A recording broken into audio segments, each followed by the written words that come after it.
ಈ ಹೊಸ ತಿಂಗಳಲ್ಲಿ ಮೊದಲನೆಯ ದಿನದಲ್ಲಿ ನಿಮ್ಮೆಲ್ಲರನ್ನು ಭೇಟಿ ಮಾಡಿ ದೇವರ ವಾಕ್ಯವನ್ನು ನಿಮಗೆ ಹಂಚಿ ನಿಮಗಾಗಿ ಪ್ರಾರ್ಥನೆ ಮಾಡುವುದಕ್ಕೆ ದೇವರು ಕೊಟ್ಟ ಕೃಪೆಗಾಗಿ ಸ್ತೋತ್ರ. 11 ತಿಂಗಳು ನಮ್ಮನ್ನು ನಡೆಸಿಕೊಂಡು ನಮ್ಮನ್ನು ಹೊತ್ತುಕೊಂಡು ಬಂದ ದೇವರಿಗೆ ನಾವು ಸ್ತೋತ್ರ ಮಾಡುತ್ತಾ ಈ 12ನೇ ತಿಂಗಳಲ್ಲಿ ಕಾಲಿಡುವಂತೆ ಕೃಪೆ ಮಾಡಿದ ಆ ದೇವರ ವಾಗ್ದಾನವನ್ನು ಇವತ್ತು ನಾವೆಲ್ಲರೂ ಓದಿಕೊಳ್ಳೋಣ. ಏಷಾಯ ಪ್ರವಾದನ ಗ್ರಂಥ 45ನೇ ಅಧ್ಯಾಯ 3ನೇ ವಾಕ್ಯ. ಐಸಾಯ chapter 45 verse 3.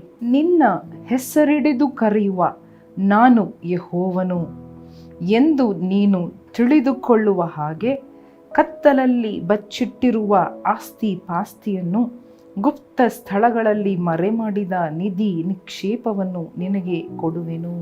Amen. Hallelujah. Thank you holy spirit. ಕಣ್ಣು ಮುಚ್ಚಿ ಈ ತಿಂಗಳನ್ನು ದೇವರ ಕೈಯಲ್ಲಿ ಒಪ್ಪಿಸಿಕೊಡೋಣವ. Oh hallelujah, oh hallelujah. ದೇವರು ಹಾಲೆಲೂಯಾ ಕೊನೆಯ ಗಳಿಗೆಯಲ್ಲಿ ಅದ್ಭುತ ಮಾಡುವ ದೇವರಾಗಿದ್ದಾರೆ. ಕೊನೆಯ ತಿಂಗಳು ಎಂಬುದಾಗಿ ಚಿಂತೆ ಮಾಡದೆ ದೇವರನ್ನ ಕೂಗಿಕೊಳ್ಳೋಣವ.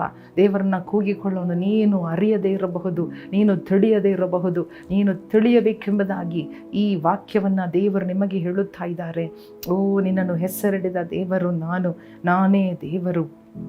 ಹಾಲೆಲೂಯಾ. ನಿನಗಾಗಿ ನಾನು ಕತ್ತಲಲ್ಲಿ ಒಂದು ನಿರೀಕ್ಷೆಯನ್ನು ಉಂಟು ಮಾಡುತ್ತಾ ಇದ್ದೇನೆ. ನಿನ್ನ ಜೀವನದಲ್ಲಿ ಎಲ್ಲವೂ ಫೇಲ್ ಆಗಿರಬಹುದು, ಎಲ್ಲವೂ ಶೂನ್ಯವಾಗಿರಬಹುದು, ಅದರ ಕತ್ತಲನ್ನು ಹೋಗಲಾಡಿಸುವ ಬೆಳಕು ನಾನೇ. Hallelujah. Oh thank you Lord. Hallelujah. ಬೆಳಕು ಉಂಟು ಮಾಡಿದವನು. ನಿನ್ನ ಜೀವನದಲ್ಲಿ ಕೂಡ ಬೆಳಕು ಉಂಟಾಗಲಿದೆ. ಈಗಲೇ ಆ ಬೆಳಕು ಉಂಟಾಗುತ್ತಾ ಇದೆ. ಓ ಜೀಸಸ್ ನೇಮ್. ಹಾಲೆಲೂಯಾ.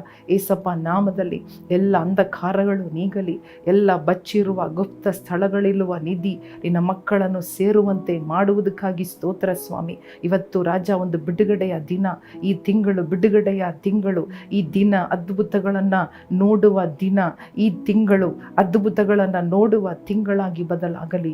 ಯೇಸು ಕ್ರಿಸ್ತನ ನಾಮದಲ್ಲಿ ಬೇಡಿಕೊಳ್ಳುತ್ತೇವೆ ನಮ್ಮ ತಂದೆಯೇ. Amen, amen. Hallelujah, hallelujah. ನಿಮ್ಮ ಒಳಗಡೆ ಇರುವ ದೇವರು ಬೆಳಕಿನ ದೇವರು. ಅಂಧಕಾರದಲ್ಲಿ ಹಲ್ಲೆಲೂಯಾ ಕಾಲಿಟ್ಟು ನಿಮಗಾಗಿ ನಿಮ್ಮ ಅಂಧಕಾರವನ್ನು ಬದಲಿ ಮಾಡುವುದಕ್ಕೆ ಆತನು ಅದ್ಭುತಗಳನ್ನು, ಆಶ್ಚರ್ಯವಾದ ಕಾರ್ಯಗಳನ್ನು ಎಲ್ಲವನ್ನ ಬದಲಾವಣೆ ಮಾಡುವ ದೇವರಾಗಿದ್ದಾರೆ. ಆದ ಕಾರಣ ಭಯಪಡಬೇಡ್ರಿ. ಹಲ್ಲೆಲೂಯಾ. ದೇವರು ನಿಮ್ಮ ಕೈ ಹಿಡಿದು ನಿಮ್ಮ ಜೊತೆಗೆ ಮಾತನಾಡುತ್ತಾ ಇರುವ ದೇವರು ನಿಮ್ಮನ್ನು ಅರಿತಿದ್ದಾರೆ. ದೇವರು ನಿಮ್ಮನ್ನು ಆಶೀರ್ವದಿಸಲಿ.